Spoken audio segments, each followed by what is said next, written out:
শিক্ষার্থীরা, কেমন আছো তোমরা? আজকের ক্লাসে আমি গত ক্লাসে আমি বিপণন চ্যাপ্টারটা শুরু করেছিলাম। আজকে সেটার কিছুটা পড়িয়েছিলাম এবং তোমাদেরকে আমি বাসায় পড়া দিয়েছিলাম। আশা করি তোমরা পড়েছো বাসায়। তো আজকে পরের অংশটা শুরু করব। তো বই সাথে নিয়ে বসবে তোমরা। চ্যাপ্টার শেষ করার পর তারপর আমি বিভিন্ন কোশ্চেন দিব, সেগুলো নিয়ে আলোচনা করব। আগে টেক্সটের অধ্যায় ভিত্তিক যে পড়াটা, বইয়ের যে পড়া, সেটা আগে পড়তে হবে। আমি সবসময়ই অধ্যায় বা টেক্সট বই পড়ার উপরে গুরুত্ব দেই, কারণ দেখা যাচ্ছে যে তুমি একমাত্র টেক্সট বই পড়লে তোমাকে আসলে কোনোভাবে আটকানোর কোনো সুযোগ থাকে না। এর জন্য এটা তোমাকে ফলো করতে হবে। গত ক্লাসে আমরা বিপণন কাকে বলে আমরা পড়েছিলাম। বিপণনের বিষয়টা ছিল যে এরকম, যে সাধারণত পণ্যদ্রব্য ক্রয় বিক্রয় করাকেই, পণ্যদ্রব্য সেবা সামগ্রী ক্রয় বিক্রয় কাজকে বিপণন বলে। কিন্তু প্রকৃত অর্থে বিপণনের বিষয়টা আরেকটু ব্যাপক। সেটা হচ্ছে যে উৎপাদনকারীর নিকট থেকে ভোক্তার নিকট পৌঁছানো পর্যন্ত যাবতীয় সকল কাজই হচ্ছে বিপণনের অন্তর্ভুক্ত। যেমন এর মধ্যে আছে পরিবহন, গুদামজাতকরণ, প্রমিতকরণ, পর্যায়িতকরণ, ভোক্তার তথ্য বিশ্লেষণ, মোড়কীকরণ, এগুলো সবই হচ্ছে বিপণনের কার্যাবলী।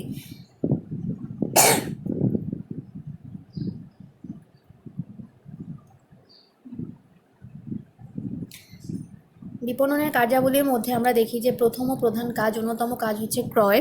এরপরে আসে বিক্রয়, পরিবহন, গুদামজাতকরণ, প্রমিতকরণ। আমরা বলেছি যে মান নির্ধারণ করা এবং মূল্য স্থির করা, এই কাজটাই হচ্ছে প্রমিতকরণ। আর সেই মান অনুযায়ী পণ্যকে বিভিন্ন শ্রেণীতে ভাগ করাকে বলা হচ্ছে পর্যায়িতকরণ বা গ্রেডিং। মোড়কীকরণ তো মানে হচ্ছে প্যাকেট করা, সেটাকে বোঝাচ্ছে। তথ্য সংগ্রহ করতে হবে বাজার সম্পর্কে, প্রতিযোগী সম্পর্কে, ভোক্তার বিভিন্ন তথ্য বিশ্লেষণ করতে হবে, ভোক্তা সম্পর্কে আইডিয়া রাখতে হবে। তো এগুলো সব হচ্ছে বিপণনের কাজ। এরপরে আসো বন্টন প্রণালীর ধারণা। এই যে উৎপাদনকারীর নিকট থেকে ভোক্তার নিকট পৌঁছবে, একটা রাস্তা ব্যবহার করতে হবে, একটা প্রণালী ব্যবহার করতে হবে।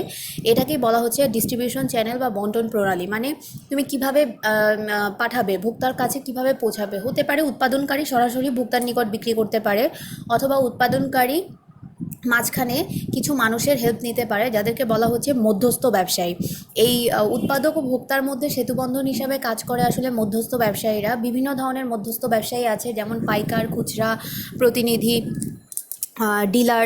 এরা হচ্ছে সব বিভিন্ন ধরনের মধ্যস্থ ব্যবসায়ী। এখন আসি আমরা বন্টন প্রণালীর বিভিন্ন ধাপ, মানে বন্টন প্রণালীর প্রকারভেদ। যেটা বন্টন প্রণালীর প্রকারভেদের মধ্যে রয়েছে, দেখো যে প্রথমেই হতে পারে সরাসরি ভোক্তার নিকট বিক্রয়। প্রথমটাই হচ্ছে সরাসরি ভোক্তার নিকট বিক্রয়। মানে দেখো নিচে আবার ডায়াগ্রাম দিয়ে দেখিয়ে দিয়েছে যে এক নম্বরটা যেটা সরাসরি ভোক্তার নিকট বিক্রয়, সেটা হচ্ছে উৎপাদনকারী টু ভোক্তা। মানে উৎপাদনকারী সরাসরি ভোক্তার কাছে বিক্রি করতে পারে কোনো ধরনের মধ্যস্থ ব্যবসায়ী সাহায্য ছাড়াই। সাধারণত পচনশীল পণ্য, কৃষি পণ্য, এসবের ক্ষেত্রে, যেমন শিল্পজাত ছোট ছোট পণ্য যেমন আছে, এগুলোর ক্ষেত্রে সরাসরি ভোক্তার নিকট বিক্রয় করা যায়। এরপরে আসো 2 নম্বরে, খুচরা ব্যবসায়ীর মাধ্যমে বিক্রয়। খুচরা ব্যবসায়ীর মাধ্যমে বিক্রয় হতে পারে যে অনেক ক্ষেত্রে পণ্য বিক্রয় বা বন্টনে মধ্যস্থ ব্যবসায়ী হিসেবে খুচরা ব্যবসায়ীর সাহায্য নেওয়া হয়। উৎপাদনকারীরা তাদের খুচরা ব্যবসায়ী কারা? এই যে আমাদের এলাকার যে দোকানগুলো, ছোটো ছোটো দোকান, এখানে যে দোকানদাররা বসে, এরা কিন্তু খুচরা ব্যবসায়ী। মানে হচ্ছে এদের কাছ থেকে আমরা ভোক্তারা কিনছি, তাহলে এরা খুচরা ব্যবসায়ী। নর্মালি বন্টন প্রণালীতে উৎপাদনকারীর পর পাইকার থাকে, পাইকারের পরে খুচরা ব্যবসায়ী থাকে, তারপরে হচ্ছে কে থাকে? ভোক্তা থাকে। এটা হচ্ছে একদম ইন জেনারেল, বা জেনারেলি তুমি যদি বলো বন্টন প্রণালী, সেটা হচ্ছে এরকম: উৎপাদনকারী, পাইকার, খুচরা বিক্রেতা, ভোক্তা। ঠিক আছে, এটা হচ্ছে কমন একটা বন্টন প্রণালী।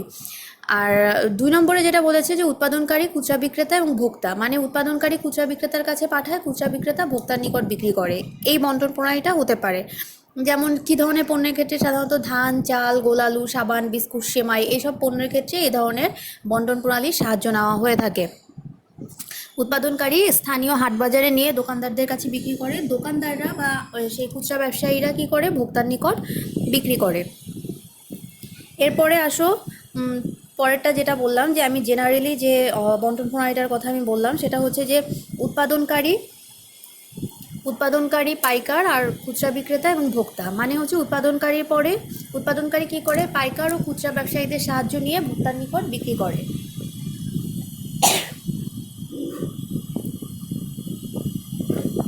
যেমন এই পদ্ধতিতে উৎপাদনকারী তার উৎপাদিত পণ্য প্রথমে পাইকারের নিকট বিক্রি করে এবং খুচরা ব্যবসায়ী কী করে, সেই পণ্য পাইকারের কাছ থেকে কিনে আবার ভোক্তার নিকট বিক্রয় করে। যে সকল জায়গায় প্রচুর পরিমাণে কৃষিজাত পণ্য উৎপাদিত হয় সেখানে পাইকারগণ উপস্থিত হয়ে সে সকল পণ্য সামগ্রী ক্রয় করে থাকে। সাধারণত ধান, পাট, সরিষা, আম, কলা, বিভিন্ন রকম সবজি পাইকারি ব্যবসায়ীগণ ক্রয় করে থাকে। এই যে আমের সিজনে, লিচুর সিজনে এই যে দিনাজপুর, রাজশাহীতে গিয়ে পাইকাররা কী করে, ওই যে উৎপাদনকারী যাদের আমের বাগান আছে, লিচু বাগান আছে, এদের কাছ থেকে গিয়ে পাইকাররা অল্প দামে অনেক ট্রাক ভরে ভরে আম, লিচু এগুলো কিনে নিয়ে আসে, এনে ঢাকা শহরের বিভিন্ন খুচরা দোকানে বিক্রি করে। সেখান থেকে খুচরা ফলের দোকান যেগুলো আছে সেখানে বিক্রি করে, আবার সেখান থেকে কী হচ্ছে, ভোক্তারা ক্রয় করছে। এটা শস্যের ক্ষেত্রেও, ধান পাটের ক্ষেত্রেও এভাবে বিক্রি হয়। সরিষা, আম, কলা যেগুলো মানে অনেক পরিমাণে কিনতে হয়, সে পাইকারি হারে যখন কেনে সেটার কথা বলা হচ্ছে। তো এই সকল পণ্যের ক্ষেত্রে আবার কিছু শিল্পজাত দ্রব্য সামগ্রী আছে, যেমন কাগজ, কলম ইত্যাদি পাইকার এভাবে ক্রয় করে থাকে এবং পরে খুচরা বিক্রেতার মাধ্যমে সেগুলো আবার ভোক্তাদের নিকট বিক্রি করা হয়। তাহলে এই ধরনের পণ্যের ক্ষেত্রে আমরা এইরকম বন্টন প্রণালী দেখতে পাই যে পাইকার ও খুচরা ব্যবসায়ীর মাধ্যমে বিক্রি করা হয়। এরপরে আসো, পরের বন্টন প্রণালীটা হচ্ছে উৎপাদনকারী, প্রতিনিধি এবং ভোক্তা। মানে উৎপাদনকারী প্রতিনিধির মাধ্যমে বা এজেন্টের মাধ্যমে ভোক্তার নিকট বিক্রি করতে পারে। যেমন উৎপাদনকারী কী করে, দেশের বিভিন্ন জায়গায় তার প্রতিনিধি নিয়োগ করে রাখে, তার এজেন্ট নিয়োগ করে, তাদের মাধ্যমে সরাসরি ভোক্তাদের নিকট শিল্প সামগ্রী বিক্রি হয়। সাধারণত শিল্প পণ্যের ক্ষেত্রে এ ধরনের বন্টন প্রণালী ব্যবহার করা হয়। আবার কৃষি উপকরণের ক্ষেত্রে যেমন হচ্ছে সার, বীজ এগুলোর ক্ষেত্রে হচ্ছে এই ধরনের বন্টন প্রণালী ব্যবহার করা হয়ে থাকে।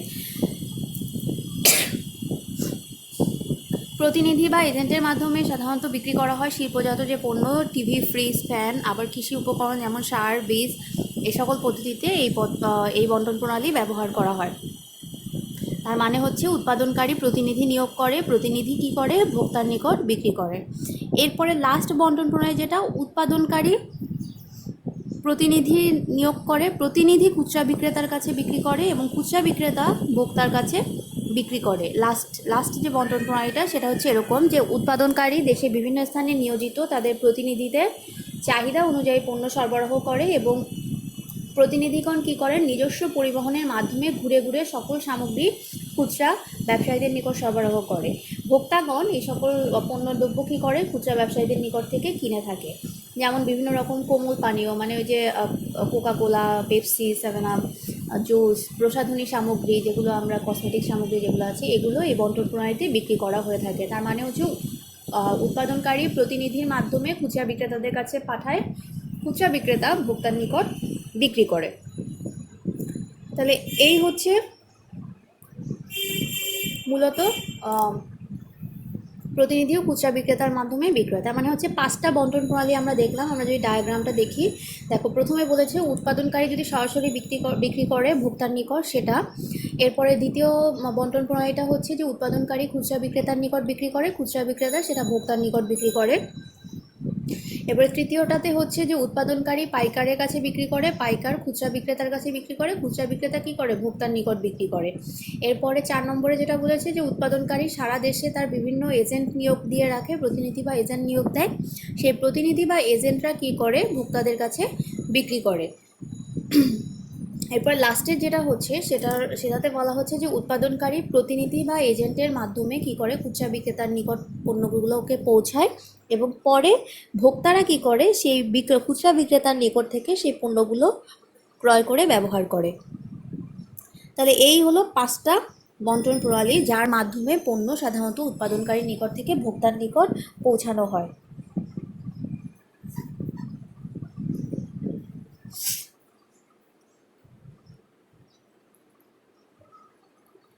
আচ্ছা, এরপরে দেখো, এরপরে একটা খুব গুরুত্বপূর্ণ কনসেপ্ট যেটা বিজ্ঞাপন। বিপণনের ক্ষেত্রে বিজ্ঞাপন আসলে খুব গুরুত্বপূর্ণ একটা বিষয়। এই যে কন্টিনিউয়াস আমরা এই যে টেলিভিশন দেখি, কোনো একটা সিনেমা নাটক দেখতে বসলে দেখবা কন্টিনিউয়াস অ্যাড দিতে থাকে, অ্যাড দেখতে দেখতে বিরক্ত হয়ে যেতে হয়। এই যে বিজ্ঞাপন কেন এত, এই অ্যাড নিয়ে এত বাড়াবাড়ি কেন, এত লাফালাফি কেন? আমাদের নাটক সিনেমা যতটুকুই দেখি না কেন তার চেয়ে বেশি দেখতে হয় আমাদেরকে বিজ্ঞাপন, অ্যাড দেখতে হয়। কেন এত কেন এত গুরুত্ব দেওয়া হচ্ছে এই অ্যাড বা বিজ্ঞাপনের কারণে? বিজ্ঞাপন খুব গুরুত্বপূর্ণ একটা বিষয়। কারণ হচ্ছে তুমি যদি বিজ্ঞাপন না দাও তাহলে তোমার যে একটা নতুন পণ্য বাজারে আসলো সেটা সম্পর্কে তো কেউ জানতে পারবে না। কারণ তুমি একটা জিনিস, তুমি হয়তো খুব নতুন একটা খাবার, নতুন একটা চিপস তৈরি করলে, এখন এই চিপসটার সম্পর্কে যদি সবাইকে তোমার জানাতে হয়, তুমি তো প্রতিটা মানুষের বাসায় গিয়ে গিয়ে এই চিপস দিতে পারবে না। তোমাকে কি করতে হবে, একটা গণযোগাযোগ মাধ্যম ব্যবহার করতে হবে, যেটার মাধ্যমে তুমি বিজ্ঞাপন দিয়ে সবাইকে একই সাথে জানাতে পারবে এবং তোমার কোনো ধরনের কোনো পরিশ্রম করতে হলো না। এর জন্য বিজ্ঞাপন আসলে ব্যবসায়ীদের জন্য খুবই গুরুত্বপূর্ণ। আর এই বিজ্ঞাপন ছাড়া কোনোভাবেই কিন্তু ব্যবসায় টিকে থাকা বা নতুন কোনো পণ্য বাজারে এনে টিকিয়ে রাখা সম্ভব না। এখানে দেখো বিজ্ঞাপনের ধারণার ভিতরে একটা একটা ছোট একটা গল্পের মতো বলেছে যে ছুটির পর ইফরান স্কুলের গেটে একজন লোককে একটি কাগজ বিলি করতে দেখলো। তাকেও একটি দিল। সেটিতে লেখা ছিল তাদের বাজারে নতুন একটা স্টেশনারি দোকান খুলতে যাচ্ছে। সেখানে স্কুল কলেজের শিক্ষার্থীদের জন্য প্রয়োজনীয় সব রকমের খাতা পত্র, পেন, পেন্সিল, ব্যাগ সহ অন্যান্য জিনিসপত্র সুলভ মূল্যে পাওয়া যাবে। উদ্বোধন উপলক্ষে সকল ক্রেতাকে একটি করে রঙিন ক্যালেন্ডার উপহার হিসেবে দেওয়া হবে। বাসায় ফেরার পর তার বড় ভাইকে দেখালে তিনি বললেন, এটি হচ্ছে একটি লিফলেট, ব্যবসায়িক প্রচারের জন্য এগুলো বিতরণ করা হয়। এই যে তোমরা দেখবে কলেজের স্কুলের গেট দিয়ে যখন বের হবে তখন দেখবে বিভিন্ন কোচিং সেন্টারের লিফলেট তোমাদের হাতে ধরিয়ে দেওয়া হয়। তাহলে এগুলোও কিন্তু এক ধরনের বিজ্ঞাপন, ঠিক আছে। উপরের ঘটনায় স্টেশনারি দোকানের জন্য ক্রেতা সাধারণের উদ্দেশ্যে প্রচারিত লিফলেটটি বিজ্ঞাপনের একটি মাধ্যম। বিজ্ঞাপন হচ্ছে পণ্য বা সেবা সামগ্রীর প্রতি জনসাধারণের দৃষ্টি আকর্ষণের জন্য একটি উপায় বা কৌশল। প্রতিদিন আমরা টিভি, রেডিও, পত্রিকায় বিভিন্ন পণ্যের আকর্ষণীয় বিজ্ঞাপন দেখি ও শুনে থাকি। বিজ্ঞাপনের মাধ্যমে খুব সহজেই ক্রেতা সাধারণকে পণ্য ক্রয়ে উদ্বুদ্ধ করা যায়। বিজ্ঞাপনের অনেক মাধ্যম আছে, তার মধ্যে হচ্ছে লিফলেট, ম্যাগাজিন, পরিবহন বিজ্ঞাপন, বিলবোর্ড, সাইনবোর্ড, ইন্টারনেট ইত্যাদি।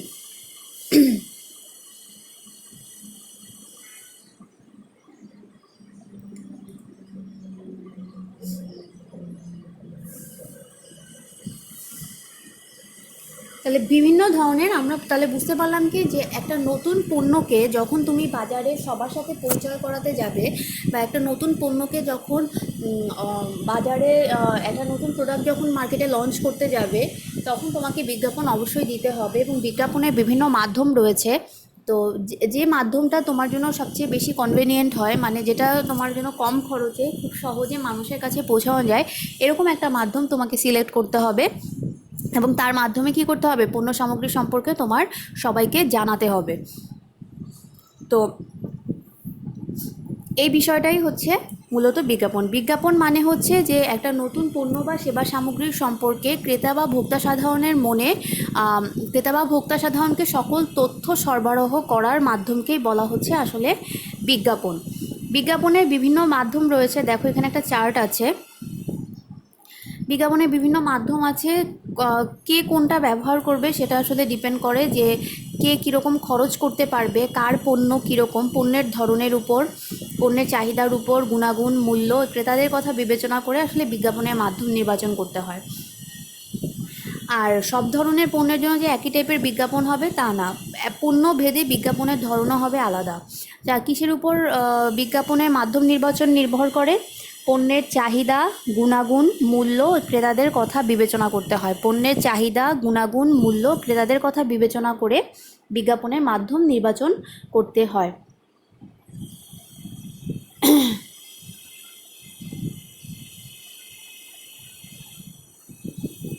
আচ্ছা, আমি যেটা বিজ্ঞাপনের মাধ্যমগুলো তোমরা একটু দেখো। প্রথমেই আছে সংবাদপত্রে দেখবা যে যাদের বাসায় পেপার রাখো তারা দেখতে পারবে যে পেপারের মধ্যে প্রচুর বিজ্ঞাপন থাকে, বিভিন্ন ধরনের, বিভিন্ন প্রতিষ্ঠানের, বিভিন্ন পণ্যের কন্টিনিউয়াস বিজ্ঞাপন দিতেই থাকে। যেমন বিভিন্ন প্রকার দৈনিক ও সাপ্তাহিক সংবাদপত্রের বিভিন্ন পৃষ্ঠা ও নির্ধারিত পৃষ্ঠা, সাময়িকী, সাপ্তাহিক, পাক্ষিক, মাসিক ও বাৎসরিক সাময়িকী আছে, ভোক্তা সাময়িকী আছে, কৃষি সাময়িকী। সাময়িকী মানে পাতলা পাতলা ম্যাগাজিন বা পাতলা পাতলা ছোটো ছোটো পেপারগুলো, যে মেইন পেপারের সাথে যে কিছু এক্সট্রা পেপার দেওয়া থাকে সেটা। মহিলা সাময়িকী, অর্থ সাময়িকী, প্রচারপত্র, পণ্য সামগ্রী গুণাগুণ, বৈশিষ্ট্য, মূল্য ও প্রাপ্তিস্থান উল্লেখ করে মুদ্রিত প্রচারপত্র বা লিফলেট যেটাকে বলে। প্রচার পর্ব দেখবা যে পেপারের মধ্যে ছোটো ছোটো লিফলেট দিয়ে দেয়, অনেক সময় বাসায় যখন পেপার দেয় দেখবে পেপারের ভিতরে লিফলেট থাকে, অথবা গাড়িতে চলাফেরা করলে, রাস্তায় চলাফেরা করলে তোমাদেরকে বিভিন্ন প্রচারপত্র দিবে, সার্কুলার লেটার দিবে। বিজ্ঞাপনী যে ফলকগুলো, কাঠের হার্ডবোর্ডের বিজ্ঞাপনী, যে বিভিন্ন বিলবোর্ডগুলা, বিভিন্ন তোমার রাস্তার আইল্যান্ডের উপরে, আইল্যান্ডের মাঝখানে যে বিজ্ঞাপনের যে হোল্ডারগুলা হার্ডবোর্ড দিয়ে বা কাঠ দিয়ে তৈরি করে যে বিজ্ঞাপনী ফলক বানায়। প্রাচীরপত্র হচ্ছে দেয়ালে দেয়ালে যে ছবি বা পোস্টার লাগিয়ে রাখে, সেটা হচ্ছে প্রাচীরপত্র, বিজ্ঞাপন দেওয়ার একটা মাধ্যম। টেলিভিশনের মাধ্যমে হচ্ছে দেখাও যায়, শোনাও যায়। রেডিওতে শুধুমাত্র শোনা যায়। স্পট বিজ্ঞাপন, সৌজন্য বিজ্ঞাপন, বাণিজ্য বিজ্ঞাপন, জিঙ্গেল। ঠিক আছে। চলচ্চিত্র বা সিনেমা, অনেক সময় দেখা যায় যে হলে সিনেমা দেখতে গেলে ছবি শুরু হওয়ার আগে কিন্তু কন্টিনিউয়াস বিজ্ঞাপন অ্যাড দিতে থাকে, কিছু কয়েকটা নির্দিষ্ট কোনো প্রোডাক্টের অ্যাড দিতে থাকে, তখন সেটা হচ্ছে চলচ্চিত্রের মাধ্যমে বিজ্ঞাপন, যেটা মানে সিনেমা শুরু হওয়ার আগে বা শেষে বা মাঝখানে বিরতিতে বিজ্ঞাপন দেয়। তারপর হচ্ছে পণ্য সজ্জা করে, সাধারণত কাছের গ্লাসে যে দোকানে দেখবে যে উইন্ডো শপিং যেটাকে বলা হচ্ছে, মানে দোকানে দেখবে যে বিভিন্ন নতুন নতুন প্রোডাক্ট পুতুলের গায়ে লাগিয়ে সাজিয়ে রাখে যাতে সহজে চোখে পড়ে। তারপর মেলা বা প্রদর্শনী করেও কিন্তু বিজ্ঞাপন দেওয়া যায়। বিভিন্ন পণ্যের বৈশাখী মেলা, শিল্প পণ্যের মেলা, বাণিজ্য মেলা, কুটির শিল্প মেলা, বই মেলা, মিনাবাজার, এগুলোর মাধ্যমেও বিজ্ঞাপন সম্ভব। তারপর নমুনা দেওয়া, অনেক সময় হয় কি নতুন কোনো পণ্য বা খাবার জিনিস বাজারে আনলে বাসায় বাসায় এসে নমুনা দিয়ে যায়। যখন ওই যে ম্যাগির যে মশলা, রান্না করার যে ম্যাগির যে ম্যাজিক মশলা, ওটা কিন্তু অনেক সময় আমাদের এলাকাতে এসে বাসায় বাসায় কয়েক প্যাকেট স্যাম্পল দিয়ে গিয়েছিল, যে আপনারা ব্যবহার করে দেখেন, যদি ভালো লাগে তখন আপনারা দোকান থেকে কিনবেন। তাহলে এই নমুনা দিয়ে বা স্যাম্পল দিয়েও কিন্তু আসলে কি করা যায়, বিজ্ঞাপন দেওয়া যায়। নিয়ন আলো হচ্ছে কি, এই যে শহরে রাত্রেবেলা যে হোল্ডারগুলো বা বিজ্ঞাপনের যে বোর্ডগুলো আছে সেগুলোর মধ্যে লাইট জ্বালিয়ে দেয়, বিভিন্ন রঙের লাইট জ্বালিয়ে দেয়, নিয়ন আলো দিয়ে পণ্যদ্রব্যের যে লাইটিং করে বিভিন্ন এলাকায় যে বিলবোর্ডগুলোতে লাইটিং করে দেয়, যাতে অনেক দূর থেকে চোখে পড়ে বিলবোর্ডগুলো, সেই নিয়ন আলোর মাধ্যমেও বিজ্ঞাপন হয়। এরপর আছে পরিবহন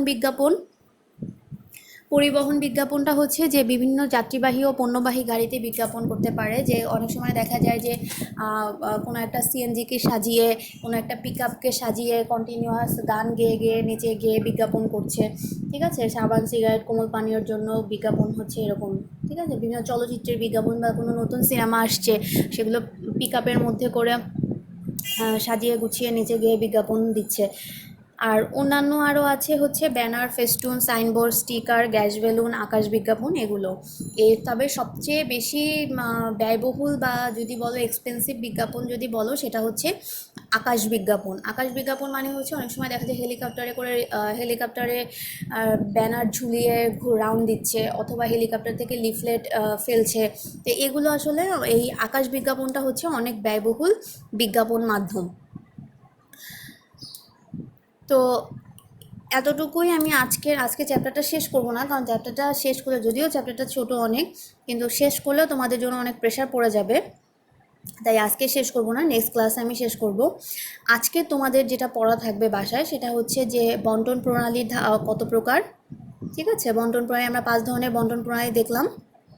সরাসরি ভোক্তার নিকট বিক্রয়, খুচরা ব্যবসায়ীর মাধ্যমে বিক্রয়, পাইকার ও খুচরা ব্যবসায়ীর মাধ্যমে বিক্রয়, এরপরে হচ্ছে প্রতিনিধি বা এজেন্টের মাধ্যমে বিক্রয়, আর একটা হতে পারে প্রতিনিধি ও খুচরা বিক্রেতার মাধ্যমে বিক্রয়। এই বন্টন প্রণালীর এই ধরনটা, এই প্রকারভেদটা পড়বে তোমরা।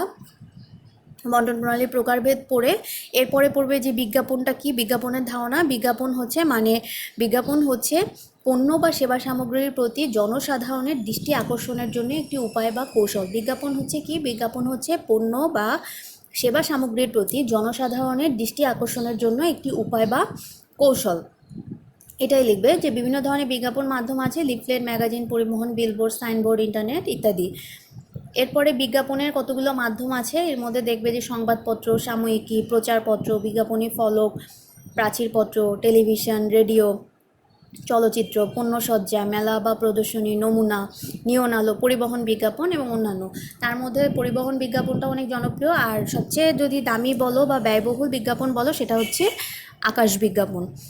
তাহলে আজকে তোমাদের এই পর্যন্তই থাকলো, বাসায় এইটুকু আবার পড়বে। বিজ্ঞাপন বিপণন কাকে বলে, বিপণনের কাজ তো পড়বেই, সাথে পড়বে বিপণনের বা বন্টন প্রণালীর যে প্রকারভেদ সেটা পড়বে, আর বিজ্ঞাপনের এই মাধ্যমগুলো একটু দেখবে। তাহলে এটাই তোমাদের জন্য পড়া থাকবে। ভালো থেকো, পরবর্তী ক্লাসে আবার কথা হবে তোমাদের সাথে।